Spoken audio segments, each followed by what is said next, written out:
하나님께서 말씀으로 창조하신 이 아름다운 세계, 하나님 말씀이 역사하시는 우리 하나님 선교회장으로 어서 오세요. 하나님의 자비로우신 사랑이 항상 여러분과 함께 하시기를 축원합니다. In the middle of the chaos, when my thoughts begin to race, you are speaking through the silence. You are calm within the waves. When the storm is all around me and I feel the rising fear, you are steady in the shaking. You are always drawing near. In your peace I rest. In your peace I stay. In the quiet of my soul, you are always here. I will breathe you in. I will not be afraid. In your peace I rest. Your peace remains. Through the tension and the pressure, through the weight I cannot hold, you are lifting every burden. You are stronger than I know. Now I'm laying down my striving. All my worry fades away. In your presence I am anchored. In your peace I choose to stay. In your peace I rest. In your peace I stay. In the quiet of my soul, you are always here. I will breathe you in. I will not be afraid. In your peace I rest. Your peace remains. In your peace I rest. Your peace remains.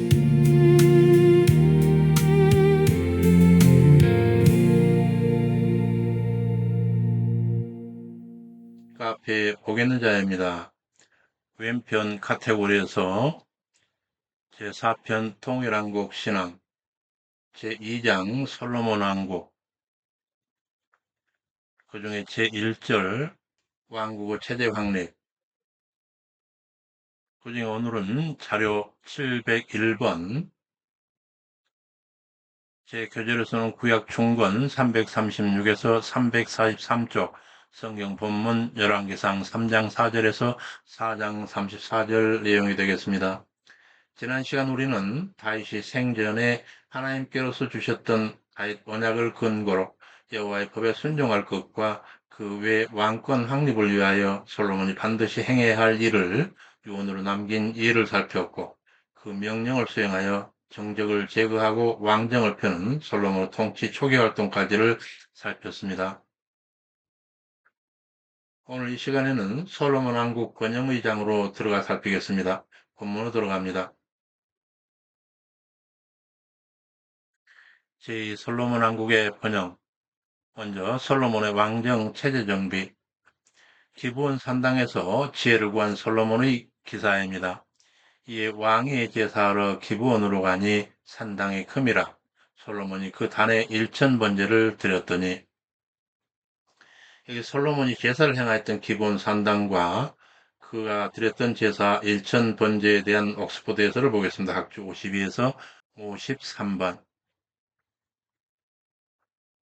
이 사건의 공간적 배경이 되는 기브온은 팔레스타인 중부 산악지대 과거 히족속 도성으로 예루살렘 북서약 10km에 위치한 해발 722m 정도의 이스라엘 중부 주요 성읍입니다.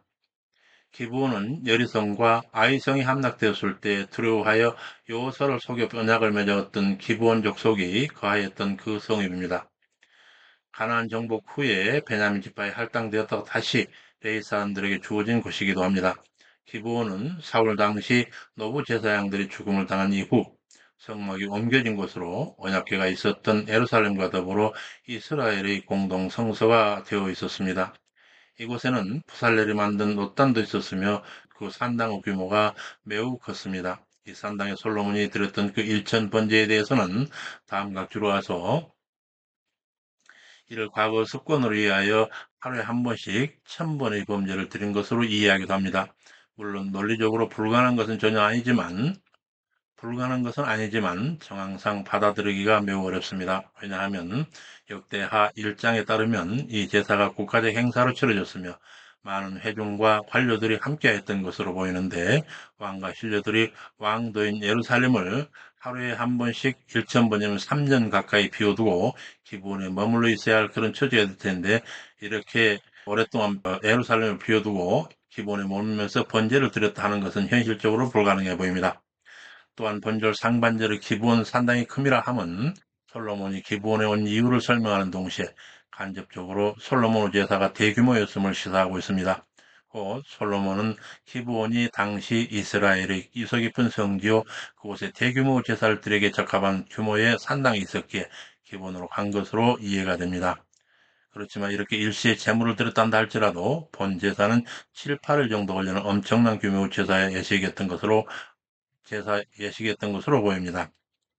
이에 대한 역대하 1장 5 하반절에서 6절, 6절에 보면 솔로몬이 회중으로 더불어 나아가서 여호와 앞 곧 회막 앞에 있는 놋단에 이르러 그 위에 일천 희생으로 번제를 드렸다라고 기술하고 있습니다. 본문 넘어가서 솔로몬이 그 단에 일천 번제를 드렸더니 기브온에서 밤에 여호와께서 솔로몬의 꿈에 나타나시니라. 이르시되 네게 무엇을 줄꼬 솔로몬이 기브온 산당에서 여호와께 제사드리던 밤에 꿈에 현현하신 하나님께서 솔로몬에게 원하는 것이 무엇이냐 묻는 장면입니다. 이에 대한 옥스포드에서를 보겠습니다. 각주 55번입니다. 솔로몬에 대한 하나님의 이러한 물음은 솔로몬의 번제가 어떤 목적을 이루기 위한 수단으로서 드려진 것이 아님을 잘 보여주고 있습니다. 만약 솔로몬이 어떤 구체적인 목적을 전면에 내세우고 번제를 드렸더라면 하나님께서는 이러한 질문을 하실 필요도 없으셨을 것입니다. 솔로몬은 하나님께 대한 헌신과 충속으로 하나님께 번제를 드렸지 어떠한 보상이나 목적을 이루려는 수단으로 번제를 드린 것이 아니었습니다. 솔로몬은 이러한 제사 자세는 예배하는 자가 따라야 할 참된 모형이라 할 수 있겠습니다. 본문 넘어가서 이르시되 내가 너에게 무엇을 줄고 주의 종 내 아비 타잇이 성실과 공의와 청직한 마음으로 주 앞에서 행함으로 주께서 큰 은혜를 베푸셨고 또 그를 위하여 이 큰 은혜를 예비하시고 오늘날과 같이 그 위에 앉을 아들을 그에게 주셨나이다. 여호와여 종으로 아비 다윗 대신 왕이 되게 하였사오나 종은 아직 작은 아이라 출입할 줄 알지 못하고 주의 백성 가운데 있나이다. 저희는 큰 백성이라 수요가 많아 셀 수도 없사오니 누가 이 많은 백성을 재판할 수 있사오리까. 지혜로운 마음을 주사 백성을 재판하여 선악을 분별케 하옵소서. 하나님께서 묻는 원하는 바를 구하라 하신 그 하나님을 향하여 솔로몬이 반응하는 장면입니다. 이에 대한 옥스포드 해설을 보겠습니다. 각주 56에서 58번.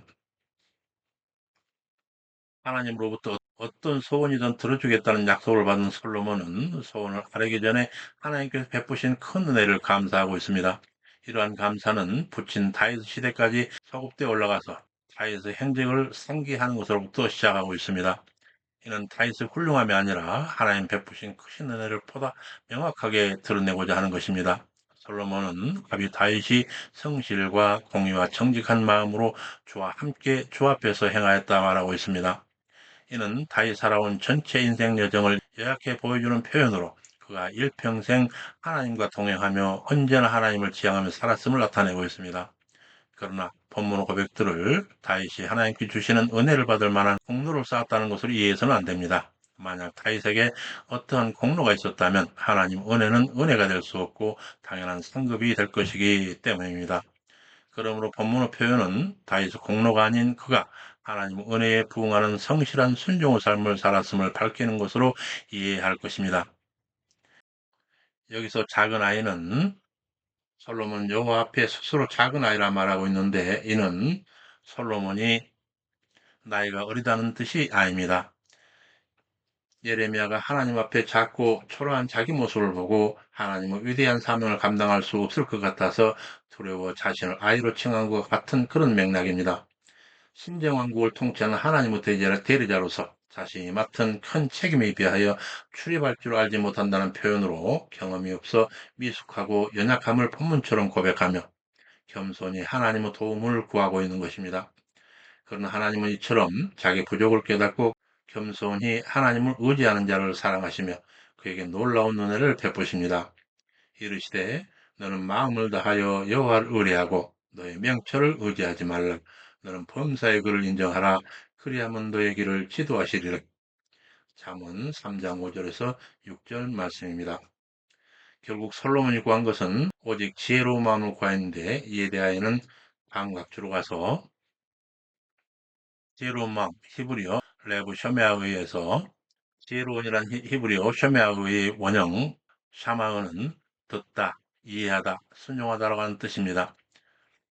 그래서 사실 지혜로운 마음은 듣는 마음이라고 하는 뜻입니다. 어떻든 이를 직역하면 그리고 당신의 종에게 이해하는 마음을 주소서 하는 뜻입니다.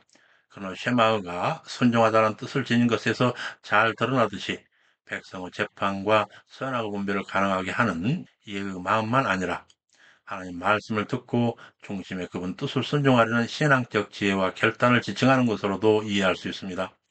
결국 솔로몬이 구한 지혜로운 마음은 하나님 말씀을 들음으로 그 진리를 깨닫고 그분의 뜻에 순종하여 선악을 판별할 수 있는 지혜를 뜻하고 있습니다.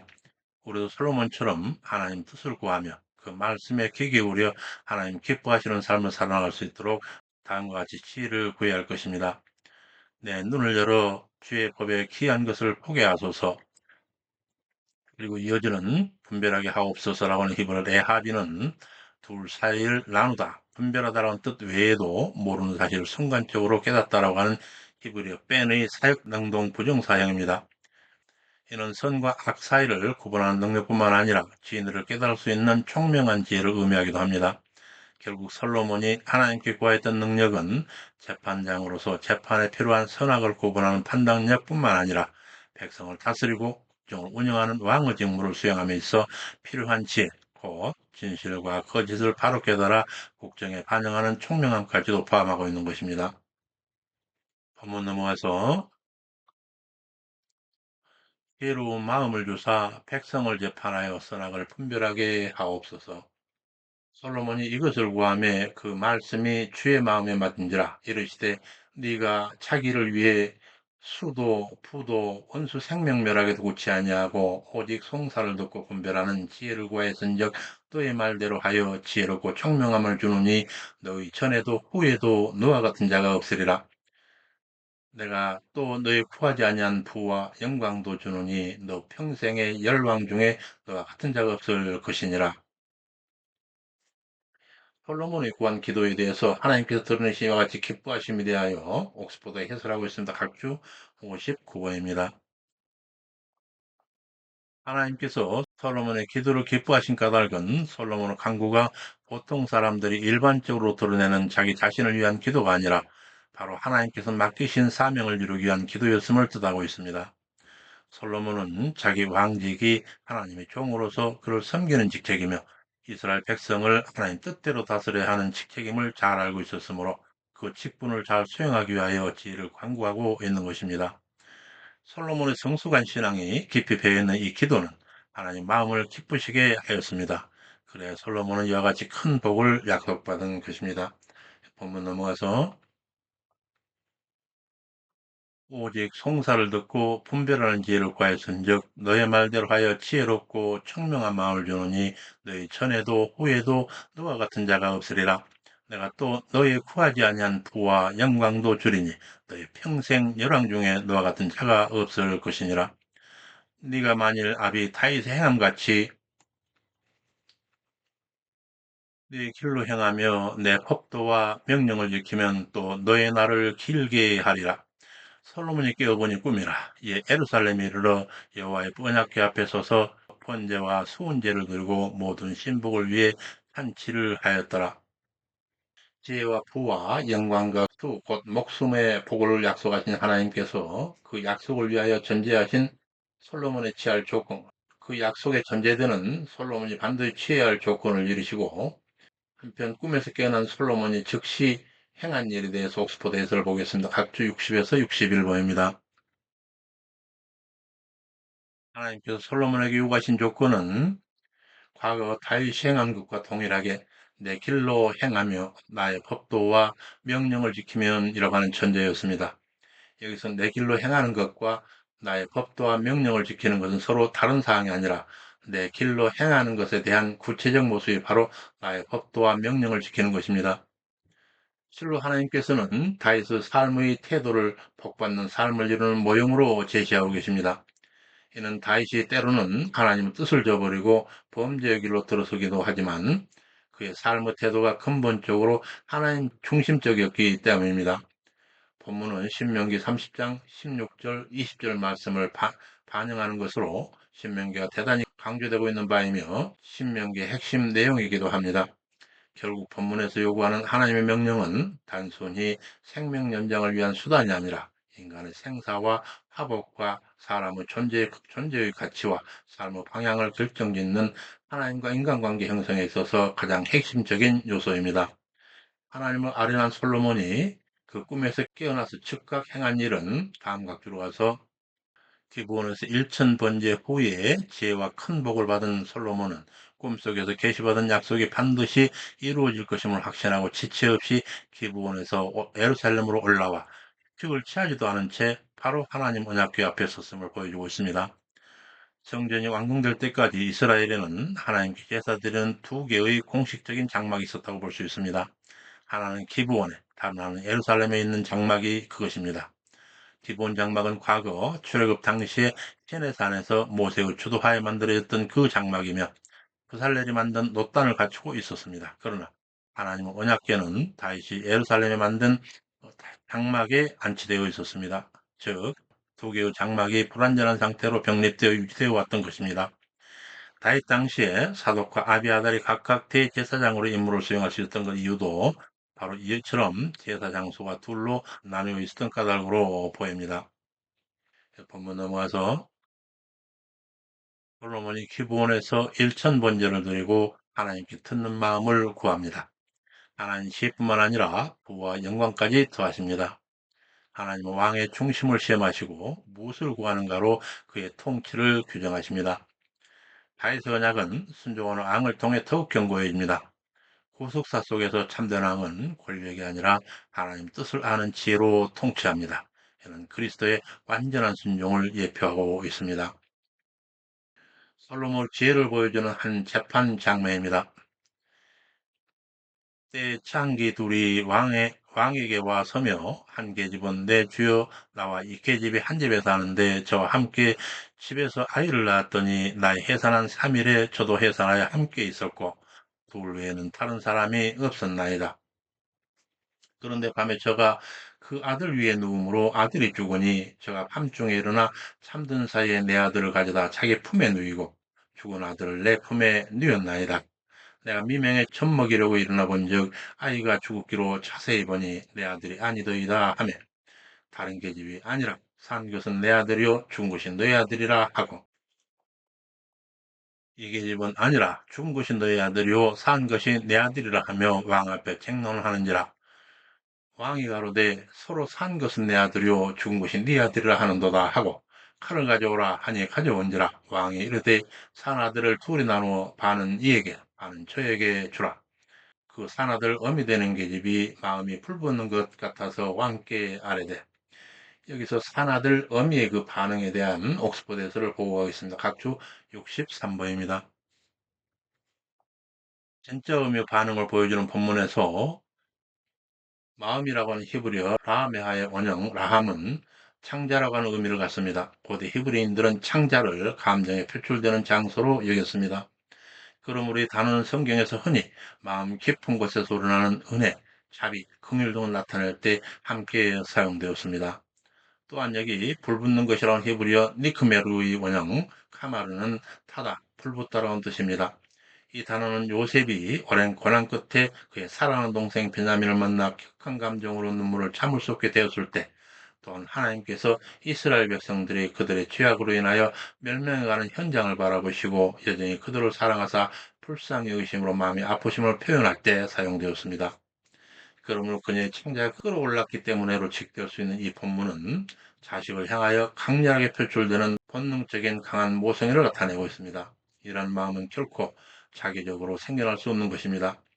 아이를 반으로 가르라고 하는 솔로몬의 예상 밖의 이 명령이 친어미로 하여금 바로 이러한 본능적 반응을 불러일으키게 한 것입니다. 본문 넘어가서 그 산하들 어미 되는 계집이 마음이 불붙는 것 같아서 왕께 아뢰되 청컨대 내 주여 산하들을 저에게 주고 아무쪼록 죽이지 마옵소서 하되 한 계집은 내 것도 네 것도 되게 말고 나누게 하라 하는지라. 왕이 가로되 산하들을 저 계집에게 주고 죽이지 말라 저가 그 어민이라 하며 온 이스라엘이 왕의 심리 판결을 듣고 왕을 두려워하였으니 이는 하나님의 지혜가 저 속에서 있어 판결함을 보매더라. 두 여인이 한 아이를 두고 다투자 솔로몬이 지혜로운 판결로 참음이를 밝혀내고 있습니다. 하나님은 왕의 지혜를 백성 앞에서 드러내십니다. 왕은 단순한 통치자가 아니라 정의를 세우는 언약의 대리자입니다. 구속사적으로 참된 왕은 생명을 살리는 판단을 내리는 그런 왕입니다.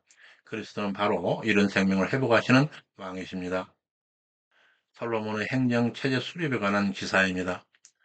솔로몬이 온 이스라엘 왕이 되었고 신하들로 사독의 아들 아사리아는 제사장이요 엘리호렙과 아히야는 서기관, 여호사밧은 사관, 브나야는 군대장관, 사독과 아비아달은 제사장, 나단의 아들 아사리아는 관리장, 또 아들 사붓은 대신으로 왕의 벗이요 아이살은 국내 대신 아이돈이라면 감역관이더라. 솔로몬이 또 온 이스라엘 위에 12관장을 두매 여기 나열된 여러 가지 직제들이 있는데 이런 각종 직제에 관한 옥스퍼드 해설을 보고 가겠습니다. 각주 65에서 66번. 먼저 서기관 히브리어 쇼페림은 기록하다, 계산하다, 조사하다, 보고하다라고 하는 히브리어 사파르의 명사형, 소페르의 남성 복수형입니다. 이러한 어원적 의미로 볼 때 서기관들은 무역과 상업과 군사 동맹에 영향을 미치는 왕의 칙령을 준비하고 공식 기록을 보존하며 재정 문제 또한 감당했음을 알 수 있습니다. 그런데 여기서 서기관들의 직무나 그들의 명단이 제사장 다음으로 기록되어 있는 것을 볼 때에 왕의 측근에서 국정 정반에 깊은 영향을 행사하는 문관인 서기관은 태평성대의 시기였던 솔로몬 시대 당시 매우 중요한 관직이었음을 알 수 있습니다. 이는 많은 정복전쟁과 반란이 있었던 다윗 시대의 무관으로서 효율적인 전쟁을 이끌었던 군대 장관 서열이 가장 높았던 것과 대조를 이루고 있습니다. 그리고 이어지는 감역관이라고 하는 히브리어 알함마스는 전치사 위에라고 하는 히브리어 알과 관리라고 하는 히브리어 함마스의 결합어인데 이 함마스의 원형 마스는 강제노역, 사역, 공물세 등을 뜻하는 단어로 공적인 건축을 위하여 모집된 이들을 관리하던 책임자를 의미하고 있습니다. 따라서 아도니람은 이 책임자들을 관리, 지도하는 우두머리를 할 수 있습니다. 그는 다윗 시대부터 같은 직무를 관장하였던 자로서 이스라엘 내부에서 부역과 이방인들의 노역을 관장하였습니다.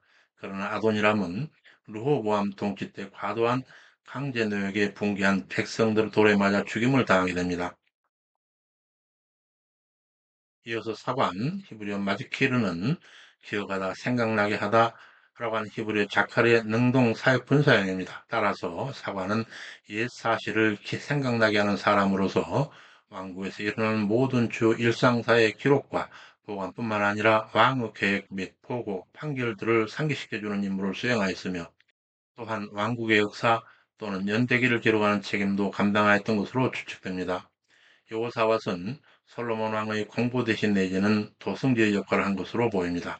그런데 법문단의 아비아달은 아도니아의 반역 사건에 연루되어 파직당하였는데, 사독과 함께 여기 다시 거론된 것은 본 내용이 솔로몬 통치의 총괄기로고 그가 솔로몬 즉위 초기에 제사행위를 수행한 인물이었기 때문으로 보입니다. 그리고 이어지는 관리, 히브리어 한니차빔은 서다, 노타라고 하는 히브리어 나차브의 단순 수동 분사형으로 왕의 특정 직분에 세움을 받은 관리를 뜻합니다. 그런데 나단의 아들 아사리아가 그 관리들 위에 세워진 고관이었는데, 이는 관리들을 총괄적으로 지도하는 인물로서 다음 문단 7절 이하의 12관장들의 우두머리를 뜻합니다. 그리고 이어지는 대신, 히브리 코헨에서 이 코헨은 사실 성경에서 대부분 제사장으로 번역되고 있습니다. 그러나 때때로 본문처럼 대신이라고 하는 의미를 사용하기도 하는데, 이는 성막에서 봉사하는 일반 제사장들과 달리 왕이 의례적인 일을 행하는 데 조력하는 역할로 추측됩니다. 또한 대신 후 호칭에 왕의 보시라고 하는 별칭이 사용되는 것을 보면 그는 친밀하고 신뢰할 만한 왕의 개인적인 조언자, 곧 왕의 고문과 같은 역할을 하였을 것입니다. 다윗 시대에는 아이도벨과 후세가 바로 이 왕의 보스로 불렸습니다. 그 외에 온 이스라엘 관장은 12관장이 있었는데, 다음 각주로 가서 솔로몬의 12행정지역 및 관장 제도는 본래 세금 징수 목적으로 사용되었지만 결과적으로 중앙정부와 지방 간 관계가 원활해지고 지방행정 또한 활성화되는 효과를 얻었습니다. 부족 연합 국가적 성격이 강했던 이스라엘의 왕정 제도를 본격적으로 정착시키는 역할을 하였는 바 이스라엘의 역사에 끼친 정치 사회적 의의가 매우 컸습니다. 특히 솔로몬은 유다지파만은 지방행정구역에 포함하지 아니하였는데, 이는 유다지파 지역을 왕실 직속령으로 삼았기 때문에 그렇습니다. 그런데 바로 이러한 특별 대우는 북부 지역 지파들의 불만을 일으켰고 후에 남부 왕국이 분열되는 하나의 원인으로 작용합니다. 본문은 솔로몬이 흩어져 있던 모든 지파들의 세력을 완전히 장악하여 수도 예루살렘을 중심으로 강력한 중앙 집권 체제를 구축하였음을 시사하고 있습니다. 따라서 어떤 이는 이러한 현상을 두고 솔로몬 왕국이 과거 여호와께서 염려하셨던 왕정의 부정적 측면을 그대로 드러내고 있다고 주장하고 있습니다. 다시 말하면 솔로몬 왕이 당대 이방의 폭군 제도를 그대로 답습하여 백성들을 착취했다고 하는 주장입니다. 물론 솔로몬 왕국도 백성들의 재산과 권리를 제한할 수밖에 없었기 때문에 이러한 부정적 가능성을 배제할 수는 없습니다. 그러나 본문의 맥락은 이러한 부정적 가능성을 지적하려고 하는 것에 관심이 있는 것이 아니라 솔로몬과 그의 왕국이 정치적 안정과 물질적 풍요를 누리게 된 것이 앞장에 언급된 솔로몬에 대한 하나님의 약속의 성취라고 하는 데 관심이 있습니다. 어떻든 이들 각 지역은 정해진 순번에 따라서 1년에 한 차례씩 한 달 동안 왕실에 필요한 물자를 바쳐야 했습니다. 본문 넘어가서 솔로몬이 또 이스라엘 위에 12관장을 두매 그들이 왕과 왕실 식물을 예배하되 각기 1년에 한 달씩 식물을 예배하였으니 그 이름은 에브라임 현재는 벤훌 마스 사할림 베세메스 헬론 벳하나네는 벤데겔 아룹보세는 베네셋이니 소고와 헤벨 온 땅을 저가 주관하였으며 돌 높은 땅 온 지방에는 벤 아미나답이니 저는 솔로몬의 딸 타밧으로 아내를 삼았으며 다낙 무깃도 이스라엘 아래 사르단가 베스안 온 땅은 바하나가 맡았으니 베스안에서 아벨무홀라에 이르고 용르암 바깥까지 미쳤으며 길랏 아몬에는 벤 게벨이니 저는 길랏 문하세 아들 야일의 모든 촌과 바산 야루곱 땅 성벽과 높이장 큰 60성읍 60을 주관하였으며 마하나임에는 이또의 아들 아히나다 납달레는 아히마스니 저는 솔로몬의 딸 바스맛을 아내로 삼았고 아셀과 아루세는 꾸세의 아들 바하나 이사가리는 여호사밧, 베냐민은 시므이, 아모리 왕 시온과 바산 왕 오구의 길라 땅에는 게베니 그 땅에는 저 한 사람만 관장이 되었더라. 솔로몬은 대신들과 지방 관리들을 세워 국가 행정 시스템을 정비합니다. 하나님은 질서를 통해서 왕국을 안정시키십니다. 왕국은 개인이 아니라 공동체 질서 속에서 유지됩니다. 하나님 나라도 질서와 통치 구조 속에서 확장되어 갑니다. 이제 체제가 완비된 솔로몬 왕국 번영에 관한 기사입니다. 먼저 번영하는 이스라엘.